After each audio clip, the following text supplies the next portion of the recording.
Conatos. O que será Conatos? Você sabe, Pedro? Olha, não sei. Vamos descobrir? Pois é, estamos aqui com Eduardo Ramos, que vai nos explicar a respeito desse e de vários outros termos da filosofia, né, Eduardo? É, vamos falar sobre esse também, falar sobre alguns conceitos filosóficos que entraram no livro, né? Pois é. Eduardo, muito obrigado pela sua presença aqui, Muito por ter obrigado. aceitado o convite. E, Eduardo, Conatos é o nome, né, do seu primeiro livro Uhum, e que tem muito a ver com uma experiência pessoal sim, sua bastante importante, gravíssimo, né? né? Explica pra gente a respeito desse livro. O conatos, ele é uma força, uma tendência, no caso dos homens, né, do ser humano, de buscar a sua energia vital, elevar a sua energia vital e mantê-la elevada. Esse é o conatos. Uhum. Em tese, é mais ou menos assim que Spinoza trata essa força. E aí, dela a gente pode pode extrair vários conceitos de amor. Quer dizer, quando você ama uma pessoa, em verdade é porque essa pessoa te eleva tanto, essa energia vital te deixa Uhum. tão satisfeito, tão alimentado em termos energéticos, que faz com que você queira ficar com ela, não esqueça dela, queira o tempo inteiro, e aí pode chamar de amor. A Uhum. mesma coisa o ódio, a repulsa, o desprezo, são pessoas que acabam te baixando tanto essa energia que faz com que você não queira continuar com a convivência com aquelas pessoas. E no caso da depressão, eu estou extrapolando um pouquinho, no caso da depressão é quando você não consegue conviver consigo mesmo. Uhum. Então, aí o conatos, nesse caso, a sua energia vital vai tão lá embaixo que você não consegue conviver consigo mesmo. E aí pode chegar ao ponto da tentativa de suicídio, Uhum. do descaso completo, que pessoas, graças ao livro, eu tive contato com muitas pessoas que falam sobre suicídio, tentativas de suicídio, falam sobre depressões até muito mais graves do que a que eu tive, Uhum. porque eu consegui trabalhar, eu consegui pensar, eu tomava banho todo dia, Uhum. e eu tive contatos com pessoas que não saíam da cama, Uhum. né, para nada. Que Uhum. chamaram a polícia porque o quarto, o apartamento da pessoa fedia, porque ele não Uhum. saía nem para fazer as necessidades básicas. E, e isso é uma coisa séria, porque a depressão ela é sempre tratada como uma doença menor, né?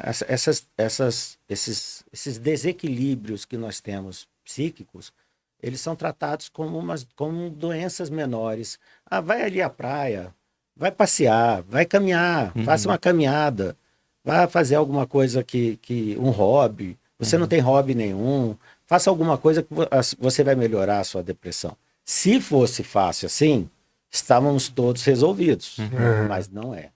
Não é. E Eduardo, você fala muito sobre isso no livro, né? É, É o nosso autocontrole e a gente tem que saber quais os limites do nosso controle, o que a gente controla e o que a gente não controla. isso, Às vezes, quando você está deprimido, você não tem mais controle. Você isso, precisa de ajuda, precisa procurar ajuda. isso. Quando chega nesse ponto, tem que procurar uma Mas ajuda as dos pessoas familiares, não profissionais. procuram porque nós temos uma sociedade, que eu também falo muito isso no livro, que só quer saber dos bem-sucedidos. Uhum. Então, você falar que você está sofrendo de ansiedade, de depressão, que você está insatisfeito, que você está triste. E eu vou tirar um pouco a palavra triste da depressão, porque não é tristeza. Uhum. Quem sentiu sabe Uhum. exatamente o que é. Uhum. Não é tristeza. É muito comum perguntar para um deprimido: você está triste pelo quê? O cara fala: não sei. Ele não Uhum. sabe porque não é uma questão de tristeza. É Uhum. uma angústia profunda, é uma falta de reconhecimento, é a pessoa não se identificar. Uhum. Eu não usei no livro, mas com as conversas com as pessoas com quem eu acabei me relacionando, a imagem que me veio é como se você fosse abduzido. Uhum. Alguém mete a mão na sua cabeça e puxa a sua essência. E o que sobra é uma casca. É uma casca que você não se reconhece, você não se vê. Uhum. Aquele ali não sou eu. O engraçado é que eu fui evoluindo na depressão exatamente nesses passos. Eu fui comentando com as pessoas amigas, com as pessoas próximas com quem eu trabalhava. Eu fui comentando, eu não estou me reconhecendo. Esse cara não sou eu. E eu tenho uma dificuldade enorme de chorar, eu não choro. Então, E você já tinha nessa época ideia de que poderia ser depressão? Ou não, você só estava sentindo uma estranheza, assim? Isso. E aí, o que aconteceu é que eu falo isso no livro, o meu corpo resolveu, e eu fui levando a minha vida como se nada tivesse acontecendo. Eu falei, isso pode ser um processo natural, de insatisfação natural, você vai evoluindo, vai vendo a sociedade de uma outra forma, vai ficando triste e tal. Só que o meu corpo resolveu agir contra mim. Então, eu estava em uma reunião extremamente tranquila, como a gente está aqui num bate-papo, uma coisa limpa, tranquila, sem nenhum tipo de armadilha, nada que me colocasse em perigo. Pelo contrário, colegas de trabalho, amigos que trabalham há muito tempo juntos. E, de repente, veio uma crise, um ataque de pânico. E aquela sudorese excessiva no pescoço, você começa a tremer, você perde... E aí você vai ficando... Tudo bem, tive a primeira leva, não sabia o que era, como resolver aquilo, pedi para sair, foi ao serviço médico. O serviço médico me deu um Rivotril lá para um SOS, como chama, né? E tem problema falar nome de remédio? Acho que não é bom, não, né? Eu vou falar como leigo, né? Não é propaganda por Rivotril, não. Mas me deram um SOS lá, e em verdade a coisa meio que deu uma segurada e tal. A sensação que dá é uma sensação de ataque cardíaco mesmo, porque o coração acelera, se sente dor no peito, uma sudorese forte no pescoço. Eu falei, caramba, eu tô infartando aqui. Mas nada, resolvi. Da outra vez eu fui me deitar, eu estava num sonho bom, isso eu me lembro, que eu estava num sonho bom, e eu acordei tendo o mesmo ataque de pânico. Então, assim, ali eu vi que o meu corpo estava assumindo um protagonismo que não dependia mais de mim. Não era uma questão de eu dizer assim, tô bem, hoje eu tô tranquilo, hoje eu vou deitar e vou dormir. Não é. Eu tô tranquilo, entre aspas, porque meu corpo a qualquer momento pode agir contra mim. E, Eduardo, a importância da conscientização, né? Porque inicialmente você nem tinha ideia do que poderia ser. Então é muito importante conscientizar a sociedade dos sintomas. Isso. Né? Nem sempre é tristeza. Tristeza é um sintoma. Pode ter anedonia, que é uma falta de prazer de sentir. A gente já abordou até em outros episódios sobre isso. Tem vários sintomas relacionados à depressão e ansiedade. Né? Para mim, aí eu vou falar como leigo, eu vou me dar o luxo de poder falar o que eu quiser. Para mim, a questão química é muito importante quando se fala de depressão. A questão química, ela sobrepõe, ela se destaca em relação às questões de impressão. Quer dizer, eu posso ter gatilhos emocionais, eu posso ter gatilhos de uma tristeza de alguém ter morrido, ou alguma coisa que me frustrou profundamente. Um projeto que deu errado. Então eu posso ter gatilhos que provoquem isso, mas são gatilhos que provocam um desequilíbrio químico fortíssimo, que faz com que a pessoa realmente caia sem condições. E esse é o problema, porque as pessoas querendo me ajudar, no caso eu como um depressivo, né, eu estava com depressão, as pessoas que queriam me ajudar vinham com essas respostas fáceis. Eduardo, vá viajar, vai para praia, você gosta de praia, vai pegar sol, vai para praia, vai descansar a cabeça. Os próprios médicos clínicos gerais falavam muito isso. Não, Eduardo, dá um tempo você está estressado, no seu trabalho. E aí eu teve uma vez que eu 25 anos fazendo a mesma coisa, você acaba caindo nessa, né? Eu virei e falei assim, meu trabalho não me estressa. O estresse do meu trabalho eu já estou acostumado, eu até gosto. Não é ele quem está causando isso. É alguma coisa que me levou a essa perda de controle. Né? É exatamente isso, é uma perda de controle. Total. Então não tem como falar para a pessoa, vai fazer atividade física, vai tirar férias. Né? Não, viaja para a praia. Como ajuda. É que eu vou para a praia se na minha cabeça os problemas estão todos aqui? Eu vou chegar na praia, eu vou tirar... Quem dera nós estivéssemos ali naquela coisa do Harry Potter, que o cara pega uma varinha, puxa, bota ali na bolinha lá e acabou. Não é? Acabou? Não é assim que funciona. Os problemas vão contigo. Sim. A tristeza, a angústia, a falta de pertencimento, tudo isso vai contigo.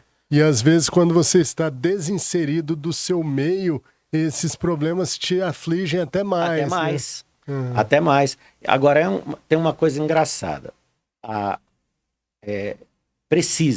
depressão precisa ser tratada de uma forma mais séria, porque nós estamos vendo jovens cada vez mais novos se matando e a sociedade meio que está tratando isso como uma coisa normal. Também acho que nós estamos criando uma sociedade de psicopatas e narcisistas por causa dessa história de Instagram, de YouTube, redes sociais, né? Das redes sociais. As pessoas têm que bancar a felicidade, têm que mostrar a felicidade. A ditadura da felicidade e da beleza. Né? Isso, e você não tem sempre a felicidade ali à mão. Buscar a felicidade, eu tenho eu criei um canal, né, canal não, uma página, né, no Instagram que chama Autor Eduardo Ramos. E lá eu falo sobre coisas do Conatos e coisas que me vêm à cabeça que tem com relação a não autoajuda, porque eu detesto essa história de autoajuda. 10 maneiras de você ficar feliz, para você ficar feliz, 10 maneiras para você obter o sucesso. Eu odeio isso com todas as forças. Mas reflexões, de você parar para pensar o que está acontecendo. Poxa, vale a pena você se estressar com isso? Ou vale a pena você... Porque eu acho que quem passou por isso precisa falar, precisa ter voz. E o engraçado é que muitas pessoas que passaram por isso são as primeiras a tratarem de forma preconceituosa. Sabe? Porque não sei se não querem ter a imagem que tiveram, não querem viver o que viveram. Então, elas querem de forma... elas estimulam essa questão do preconceito. Então, com várias pessoas que eu conversava quando eu estava na depressão, as pessoas... eu tive também. E aí eu fui lutar boxe. Eu fui... Que são realmente coisas que ajuda. Aumentam o seu conatos, a sua energia vital, e você tem outros hormônios agindo, né, que vão te aliviar. Mas para quem não gosta de atividade física, vai fazer atividade física? Tem lógica isso? Se a pessoa já... Não tem energia. A pessoa não gosta de fazer aquilo, aí ela vai se obrigar a fazer uma coisa que ela não gosta, sem energia, sendo que ela obviamente já tá não vai dar certo. Debilitada. Né? O que vai acontecer é que não vai andar. A coisa não vai fluir. E é interessante isso, é difícil não fazer essa relação, né, entre o conatos e a dopamina, né? A gente sabe que a dopamina é o neurotransmissor do prazer, né? Que dá realmente aquela sensação boa, né? De bem-estar, né? De realmente recompensa, né? Daí o título do nosso episódio, Conatos e Dopamina. É isso. Quando eu fui para o Dr. Marcelo, eu fui com parkinsonismo e havia as possibilidades de parkinsonismo medicamentoso, hidrocefalia, que apareceu no meu exame e tal. E eu estava com dificuldade de andar. Foi uma coisa muito estranha, porque um ano eu fui ao Rio de Janeiro e andei do Leblon, do Leme ao Leblon. Andei a praia, ponta a ponta. É muita coisa. Andei. E na segunda, eu fiquei um bom hotel em Copacabana, perto do Forte de Copacabana, e ali era um passeio curtíssimo. Aí eu fui com a minha esposa, eu não conseguia andar. Eu não conseguia andar. Eu não conseguia atravessar a rua. Tinha alguma coisa errada. Eu não conseguia atravessar a rua. Eu caía. Eu não conseguia atravessar a rua. Então, assim, aí eu percebi que a questão motora minha já estava muito, questão de 1 ano, muito fragilizada e tal. O doutor Roberto, que esteve aqui, que falou com Roberto, vocês. querido. Ele é querido mesmo. Ele é querido mesmo. E aí o doutor Roberto, a gente conversando, ele falou assim, Eduardo, eu vou te passar para um neurologista, que eu tenho confiança, e a gente vai ter que ver, porque... Não parece só depressão, né? Tem alguma coisa além da depressão. E aí, nós fomos, aí o doutor Marcelo começou a mapear, me fez os exames, fiz o exame lá da cintilografia com Trodat, apresentou, e aí ele falou assim, não, vamos fazer o seguinte, vamos entrar com medicamento. Para entrar com medicamento, eu tive que suspender os medicamentos de depressão. Eram 9. Dentre eles, o carbolítio, que tinha a função de afastar a ideação suicida, porque já era depois do que tinha acontecido. E o doutor Roberto até ficou muito preocupado. Ele falou, Eduardo, você vai tirar, mas você vai ter que monitorizar me falar, sempre. Na hora que você sentir que alguma coisa tá voltando, cansei de viver, essas coisinhas assim, fala comigo, porque a gente volta. Tá, larguei tudo e entrei no Minerva. Agora vou eu falar o nome do... Que é o Pramipexol. O Pramipexol, né? E o que rolou? O que aconteceu nessa história? A minha vida voltou. Voltou ao ponto de eu agradecer ter Parkinson. Olha que absurdo. Que interessante, da gravidade da depressão. As pessoas acham que é brincadeira, que é uma frescura, que é você está tendo um mau dia e você não está sabendo lidar com ele. Não, é tão grave que entre depressão e Parkinson, eu achei uma bênção, eu sou ateu, eu achei uma bênção ter Parkinson. Porque o Pramipexol teve um efeito muito grande para melhorar a sua depressão. Me trouxe... Voltou o Conatos ali, né? A energia vital foi lá para cima. Então, eu aprendi a questão motora, ok.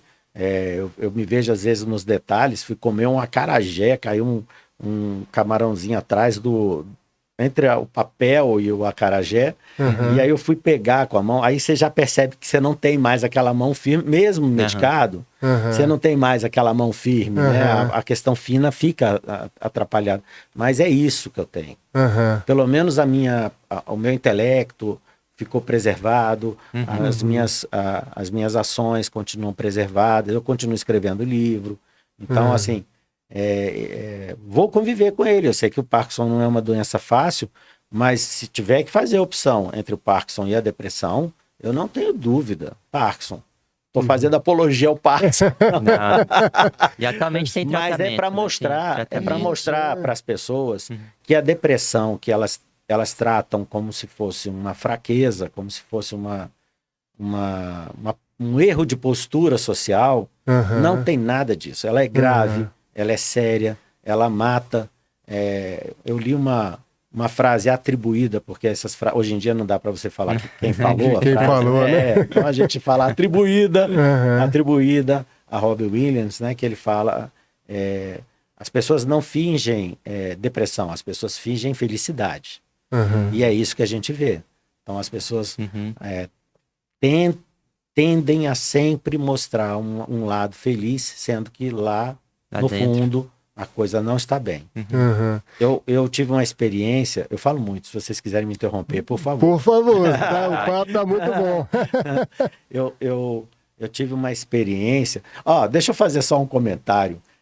Esse negócio de podcast com o neurologista não está sendo muito legal, não. Porque eu vejo que em outros podcasts as pessoas botam uísque, hidromel, Estamos tomando aguinha aqui, né? Cerveja gelada, aqui é água. Então bota aí o Rivotril, bota aí o Prolopa. Bota as ferramentas aí, né? Já que vocês são neurologistas, bota alguma coisa aí. Mas só para quebrar, mas é um assunto que vale a pena ser tratado, não só como doença, mas como conscientização. Porque a depressão tem aumentado na sociedade. Claro, porque nós trabalhamos para isso. Quando eu falo no Ilha dos Cretinos, que é o próximo livro, é isso, nós estimulamos a doença nas pessoas. Então, assim, você quer mostrar para o seu amigo que você está bem e ele não. Então, se eu estou em casa vendo televisão e eu vejo que o meu grupo de amigos está todo em bar, festa, não sei o que, tal, parará, eu me sinto um fracassado. Né? O próprio gatilho, né? De você olhar e ver que a vida de todo mundo é melhor do que a sua, né? É mais rica assim, que a sua. Exato, mas a imagem da vida, né? Você não sabe nada da vida da pessoa, né? Eu coloquei no Conatos, eu falei assim, ninguém sabe o que estampa o rosto da pessoa que estava rindo na foto na hora que ela vai dormir. Porque é isso, ninguém sabe. Na hora da foto, tá todo mundo rindo, o prato é lindo, brindando, só que na hora que a pessoa vai dormir, que os demônios aparecem, que é a coisa que é a realidade. Mas falando dessas coisas, das tristezas, dessas tristezas absolutas, aí a pessoa virou para mim e falou assim: Eduardo, eu tenho uma certeza, eu não vou ter depressão, porque eu já vivi tanta tristeza na minha vida, e se eu tivesse tendência a ter depressão, eu já teria tido. Aí eu virei para ela e falei assim: então vamos fazer o seguinte, só uma correção no que você está falando. Você não teve depressão, você teve tristeza, e você não tem como garantir que você não terá depressão. Porque ela não dá aviso. Ela vem na hora que você menos espera. E ela te pega do nada. De calça curta ali, né? Do nada. Então, às vezes a pessoa sofre a vida inteira, passa aqueles momentos, nunca teve depressão, que bom, que perfeito, fez parte da história de vida dele, o sofrimento, perdeu pai e mãe, eu tenho umas histórias ótimas, eu ouço muitas pessoas, então tenho histórias para contar, até dizer chega. Então, perdeu pai e mãe, muito novo, com 10 anos se tornou o arrimo de família, foi engraxate e tal. Então você vê que pessoas muito sofridas, mas isso é sofrimento, isso é tristeza, isso faz parte da vida. E quando a depressão vem pra valer. A depressão, ela chega chutando a porta e não Ela não chega pede chutando licença. a porta e ela pega, às vezes, o rico bem-sucedido, um cara que não tem preocupação com nada, não enfrenta nem fila de aeroporto, né? Eu tive agora no Peru e tal. Então, aí você pega aquelas filas enormes de aeroporto, 4 horas de espera em aeroporto, não sei o quê. Ele não pega nem isso. O avião dele é um avião particular, ele entra vai direto pro jatinho dele, vai. E essa pessoa pega uma depressão e se mata. E se mata com tudo que tem direito na vida. Com tudo que tem direito na vida. Então, essa discussão da depressão, ela se faz importante por causa disso. Porque as pessoas acham que elas têm tendência à depressão. Então, uma pessoa que é melancólica, ela vai ter depressão. Não, ela não pode não ter depressão, vai ser melancólica. Pode ser melancólico, não melancólico. Ele é muito calado, ele é muito tristinho, ele tem tendência... Não, ele não tem tendência. Não há uma tendência, pelo menos até agora, pelo que eu vejo. A depressão vem, ela acontece, se instala, derruba a pessoa. E, Eduardo, no seu livro você fala bem sobre esse episódio de depressão grave que você teve. Isso. E você resolveu fazer uma jornada. Foi. Qual é a sua ligação profunda com o deserto? Fala um pouco sobre essa ligação. Foi. O deserto foi... Quando eu cheguei no deserto do Atacama, eu queria um lugar ermo. E eu tinha ouvido um chamado... eu tenho que tomar cuidado com as palavras, porque às vezes eu falo, tive um chamado, senti um chamado, aí já vem logo uma questão espiritual. Tal. Eu senti... O deserto do Atacama é muito famoso pelo céu.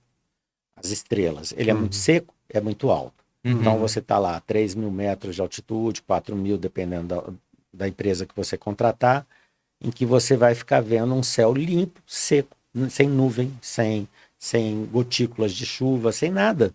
E aí você se maravilha com o esplendor da Via Láctea. Da Via Láctea, das constelações, né? Então, E isso sempre me chamou. E eu tive esse chamado para o Atacama. Quando eu cheguei no Atacama,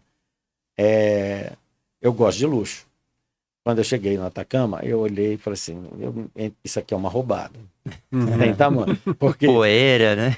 Nossa, rapaz, o que eu estou fazendo aqui? A pergunta era essa, o que eu estou fazendo aqui? Não estou bem, não é um lugar que eu esteja para fazer um passeio de trekking, de desafio, vou subir morro, vou montanha, estou ali querendo pensar na minha vida. O único passeio que eu fazia questão era o Passeio das Estrelas, que depois nem se tornou o melhor passeio para mim. E quando eu vi aquilo, eu entrei num processo de dizer assim, é isso, Eduardo, você não tinha que estar num lugar lindo e maravilhoso, porque o seu interior, você é isso aqui. Você está mais para isso do que para qualquer esplendor, né? Aí fui andando. Quando eu resolvi andar na rua, bateu o sol pelas costas e eu vi minha sombra, sabe? E ali, na hora eu pensei, eu sou isso. Eu sou essa sombra. Eu não sou a pessoa que está andando. Eu sou esse reflexo morto, andando sem vida própria. E porque é isso, a minha insatisfação era muito grande daquilo que eu estava vivendo, né? E eu falei, não quero, não é isso que eu quero para minha vida. Eu não quero ser essa sombra. E às vezes as pessoas precisam ir numa jornada, né? Fazer uma jornada. Por exemplo, tem pessoas que fazem o caminho de Santiago. É um autoconhecimento. Isso. Você começa a compreender algumas coisas que antes você não entendia. Exatamente. Aí sim eu acho interessante. Claro que não a qualquer momento. A pessoa no auge da depressão já, vou fazer uma jornada. Não. Senão você vai fazer momento, o que eu fiz. Né? Você vai querer se matar. Porque você vai chegar numa conclusão de falar assim, não tem saída.